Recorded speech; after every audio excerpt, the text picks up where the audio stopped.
Welcome everyone to Agua Hedionda Lagoon in beautiful Carlsbad, California. I'm your host, Roger Drews for SD Race TV. And as you look at the beautiful panorama of the lagoon, recently, my co-host, Lou Baranowski, was able to catch up to Sean Astin at the Discovery Center, discussing Sean's recently formed group, Team Run3rd, and issues about the lagoon.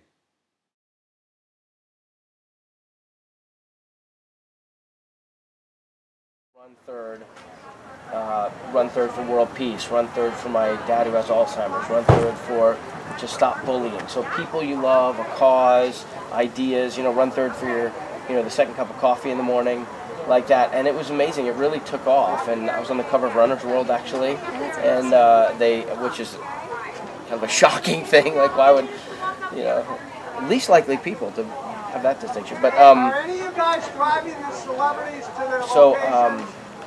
So that's it. And it became a thing, and so many people loved it that we started. I sort of put out there the idea of Team Run3rd.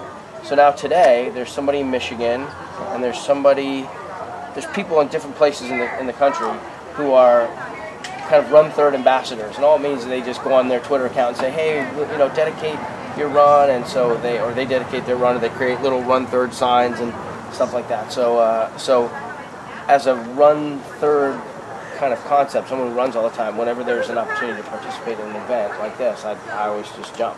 I mean, if I was in Chicago for 2 days, it happened to be over weekend, I was in the Apple store, and I was talking about the Run3rd thing, somebody had seen it, and they said, oh, well, at Wrigley Field today, there's a 5K. I'm like, or tomorrow morning. You were there. Let's go. Ran in the 5K, just get it done. So the fact that the lagoon is, and I just learned about what, this algae, this killer algae that they eradicated 6 years ago, I guess, or whatever, and it's amazing that they care. Do you see how they do it?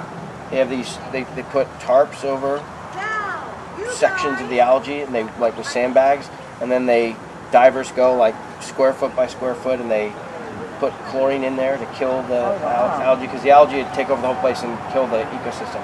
So it was a big fight. So anyhow, yeah. So you are running third.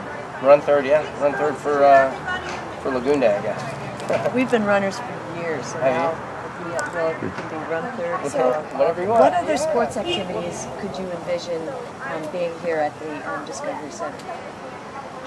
I don't know. I mean, the most logical ones would be cycling, because there's this great bike path set up here. I don't know what the grounds can inhabit. Whenever you get kids, it's always great at a place like this to get kids together. So I suppose you could have. I don't know.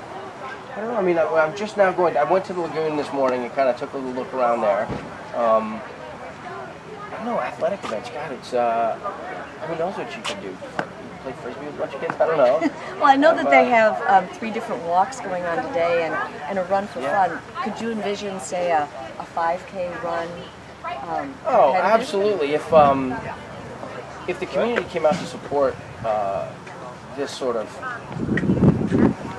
repository of information and culture for the lagoon, and really wanted to support it, you could. I mean, the event could grow as big as you want. I mean, this is something that's Carlsbad. You could have 10K, you could have marathon, you could do whatever you want. It's just a matter of how much the community wants to get in, because there's all the logistics involved. So of getting events put together. But today you have the high schools out here, the dance team and the cheer team are out here supporting it, and basically it's just neighborhood people is what I'm gathering. We're just here to, enjoy their Sunday together. And speaking of enjoying your Sunday, I understand that it's your youngest daughter's birthday today. Yeah, Bella turned 7 today. Turned 7. Do you have any special plans for her? Well, we went to the animal park, the wild animal park yesterday, which was incredible. Incredible. Just interacting with the deer. We fed a rhino. I never thought I'd be able to say that. Feed a rhino.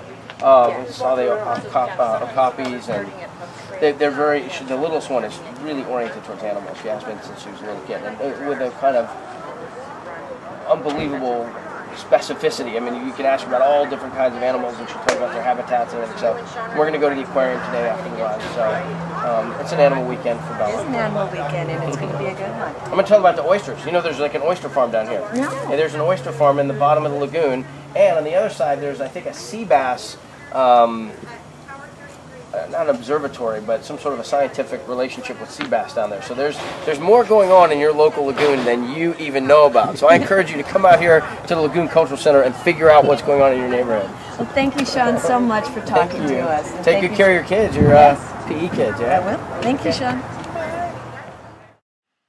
And as you see Sean finish up his Lagoon Day run, we'd like to thank Sean for joining us. I'm Roger Drews from SD Race TV, saying so long for now.